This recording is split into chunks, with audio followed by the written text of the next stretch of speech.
Halo teman-teman, kembali dengan channel ini, yaitu channel saya Daniela, dan pada video kali ini kita akan membahas mengenai penjelasan notasi sigma. Jadi pada video kali ini cukup berbeda dengan video notasi sigma yang sudah pernah kami bikin sebelumnya ya. Pada kali ini kita akan membahas mengenai apa itu notasi sigma dan sifat-sifat notasi sigma serta bagaimana cara menguraikan notasi sigma. Ini adalah pengertian notasi sigma. Jadi kalian bisa lihat pada slide berikut ini. Notasi sigma itu merupakan simbol matematika yang digunakan untuk menyingkat penjumlahan sejumlah bilangan dengan pola tertentu. Jadi artinya notasi sigma ini digunakan untuk menyingkat penjumlahan maupun pengurangan dari beberapa bilangan dengan mengikuti pola bilangan tertentu. Jadi kalian bisa ketahui kalau misalkan ada sejumlah bilangan yang dijumlahkan ataupun yang dikurangkan dengan cukup banyak ya, itu kan tidak efektif kalau kita tuliskan semuanya. Nah, itulah gunanya notasi sigma ini. Ini digunakan untuk menyingkat penjumlahan bilangan-bilangan tersebut dan supaya penulisannya pun tidak terlalu banyak juga, seperti itu ya. Dan untuk simbol notasi sigma dapat dilihat seperti ini simbolnya. Dengan notasi sigma itu simbol ini nih merupakan simbol summation, artinya penjumlahan, atau yang biasa disingkat dengan sum. Jadi kalau misalkan yang sudah biasa mengerjakan sesuatu dengan menggunakan Microsoft Office Excel, salah satu formula pada Excel itu adalah sum, yang berarti kalian menjumlahkan bilangan-bilangan yang kalian blok atau yang kalian ingin jumlahkan. Atau kalau dalam bahasa Indonesia itu artinya summasi. Dan segala bentuk penjumlahan maupun pengurangan yang dilakukan dengan menggunakan notasi sigma itu yang disebut dengan operasi summasi. Dan ini merupakan bentuk umum dari notasi sigma, kalian bisa lihat pada slide ini. Dan untuk cara bacanya kalian bisa lihat pada kotak paling bawah ya, itu ada dua cara. Yang pertama, kalian bisa tulis sigma U I dengan I-nya itu dari 1 sampai N. Jadi I itu merupakan bilangan, dengan U-nya itu adalah sebuah fungsi atau sebuah formula, seperti itu ya. Dan bilangan I ini tidak tentu ya, artinya itu bisa bilangan asli, bisa bilangan cacah, bisa bilangan yang negatif pula, atau bisa juga berupa pecahan ataupun juga desimal. Atau juga untuk cara yang kedua, bisa saja kalian membacanya menjadi sigma I sama dengan 1 sampai dengan N dari UI, seperti itu.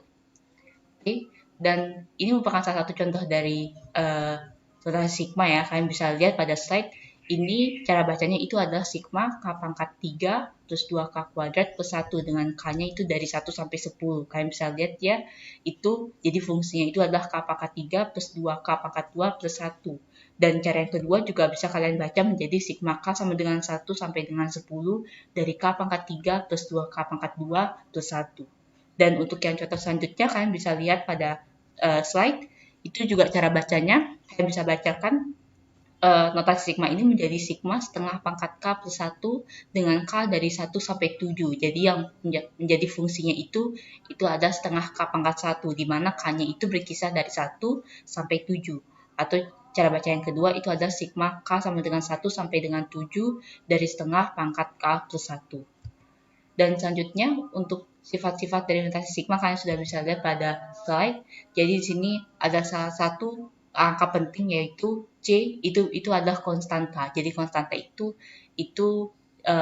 sebuah angka yang tidak ada variabelnya ya, seperti itu ya. Dan ini juga merupakan salah satu rumus operasi summasi. Kalian bisa lihat di sini, kalau misalkan untuk yang baris yang pertama itu sigma K dengan K-nya sama dengan 1 sampai N itu bisa dihitung dengan cara seperti itu. Dan demikian juga untuk K kuadrat dan K pangkat 3. Dan untuk selanjutnya, pada video kali ini kita akan membahas beberapa latihan soal bagaimana cara menggunakan notasi sigma, karena seperti yang sudah saya bahas sebelumnya bahwa notasi sigma ini merupakan salah satu materi yang berkaitan erat dengan materi yang lain seperti induksi matematika serta barisan dan deret, dan ini diperkenalkan pada siswa kelas 11 semester 1, seperti itu ya. Baik, untuk contoh soal yang pertama ini disebutkan dalam soal uraian bentuk sigma dari 4n-2 dengan n sama dengan 4 sampai dengan 9 adalah berapa. Jadi ini kita bisa menguraikan bentuk sigma ini ke dalam bentuk deret, dan kalian bisa lihat saya ada 5 pilihan ya. Oke, kita langsung saja. Yang pertama, kalau misalkan maksudnya seperti ini, sigma 4n-2 dengan n dari 4 sampai 9, berarti kita harus masukkan satu-satu dari n-nya sama dengan 4 sampai dengan 9 ke dalam fungsi ini, ke dalam formula ini. Formulanya itu adalah 4n-2. Jadi kita masukkan pertama satu-satu dari n sama dengan 4, n sama dengan 5, n sama dengan 6, n sama dengan 7, n sama dengan 8, dan n sama dengan 9. Seperti itu ya.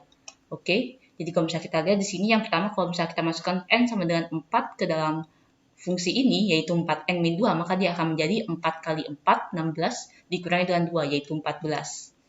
Oke, kalau misalnya kita masukkan n yang sama dengan 5, maka dia akan menjadi 4 kali 5, 20, dikurangi 2, itu adalah 18. Kalau misalnya kita masukkan n sama dengan 6, maka dia akan menjadi 4 kali 6, 24, dikurangi dengan 2, itu adalah 22. Kalau misalnya kita masukkan n sama dengan 7, dia akan menjadi 4 kali 7, itu adalah 28, dikurangi dengan 2, itu adalah 26.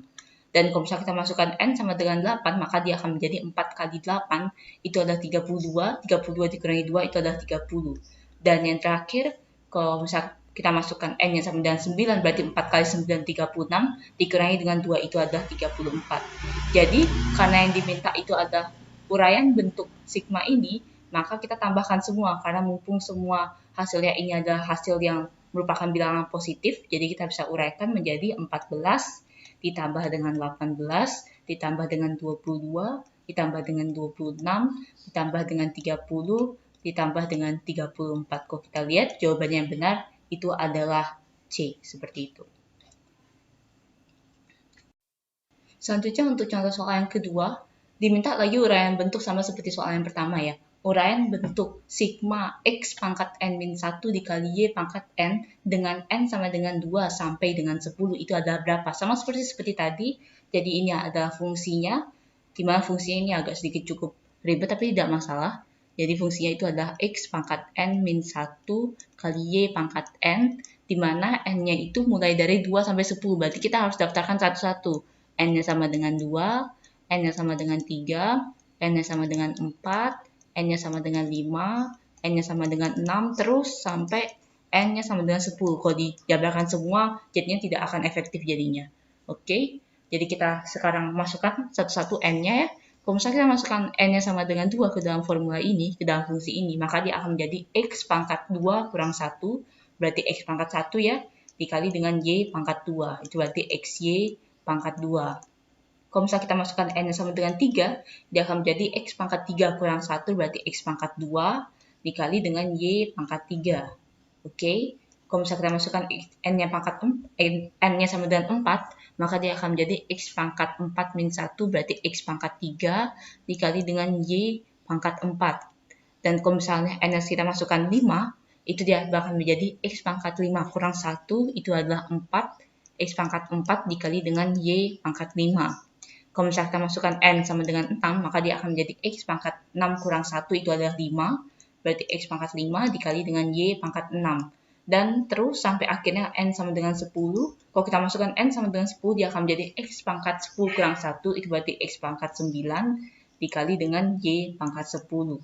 Jadi kalau kita masukkan ke dalam bentuk deret, karena ini semua bilangan positif juga, maka kita bisa tuliskannya menjadi xy pangkat 2 ditambah dengan x pangkat 2 y pangkat 3 ditambah dengan x pangkat 3 y pangkat 4 ditambah dengan x pangkat 4 y pangkat 5 ditambah dengan x pangkat 5 y pangkat 6 seterusnya sampai dapat terakhir x pangkat 9 y pangkat 10. Kalau kita lihat di sini yang benar jawabannya itu adalah E, seperti itu. Dan untuk contoh soal ketiga dalam video kali ini sama persis seperti yang tadi, hanya saja tidak ada pilihan gandanya ya. Nyatakan bentuk notasi sigma ini dalam bentuk deret. Notasi sigmanya kalian bisa lihat di sini, sigma n pangkat 2 min 1 dengan n sama dengan 1 sampai dengan 5. Jadi kita harus menyatakan bentuk notasi sigma ini ke dalam bentuk deret. Sama persis seperti tadi, jadi fungsinya itu adalah n kuadrat min 1 ya, di mana n-nya itu berkisar antara 1 sampai dengan 5. Berarti kita harus daftarkan satu-satu. N sama dengan 1, n sama dengan 2, n sama dengan 3, n sama dengan 4, dan n sama dengan 5. Kalau kita masukkan n sama dengan 1 ke dalam persamaan ini, ke dalam fungsi ini, berarti 1 kuadrat dikurangi 1. Berarti 1 kurang 1, 0 ya. Kalau misalnya kita masukkan n sama dengan 2, maka dia akan jadi 2 pangkat 2 dikurangi 1. 4 kurang 1 itu adalah 3. Kalau kita masukkan ke dalam n sama dengan 3 ke dalam fungsi ini, maka dia akan menjadi 3 pangkat 2 kurang 1. 3 pangkat 2 itu adalah 9, dikurangi dengan 1, dia akan menjadi 8. Kalau misalnya kita masukkan N sama dengan 4 ke dalam persamaan ini, dia akan menjadi 4 pangkat 2, itu adalah 16, 16 dikurangi 1 itu adalah 15. Dan terakhir, kalau misalnya kita masukkan N yang sama dengan 5, dia akan menjadi 5 pangkat 2 itu adalah 25 dikurangi dengan 1 yaitu 24. Karena semua nilai ini adalah positif, jadi uraian dalam bentuk deret-nya dia akan menjadi 0 ditambah dengan 3, ditambah dengan 8, ditambah dengan 15, ditambah dengan 24. Seperti itu. Baik, jadi terima kasih bagi kalian yang sudah menonton video pembahasan mengenai notasi sigma ini beserta penjelasannya. Dan saya harap kalian menyukai video ini dan memahami mengenai notasi sigma dalam video kali ini. Dan bagi kalian yang ingin punya soal ataupun pertanyaan yang ingin dibuatkan video pembahasan seperti ini juga atau video sebelumnya, jangan kalian cek di dalam deskripsi setiap video kami, jangan ada email dan kalian bisa kirimkan soal kalian ke dalam email tersebut. Terima kasih.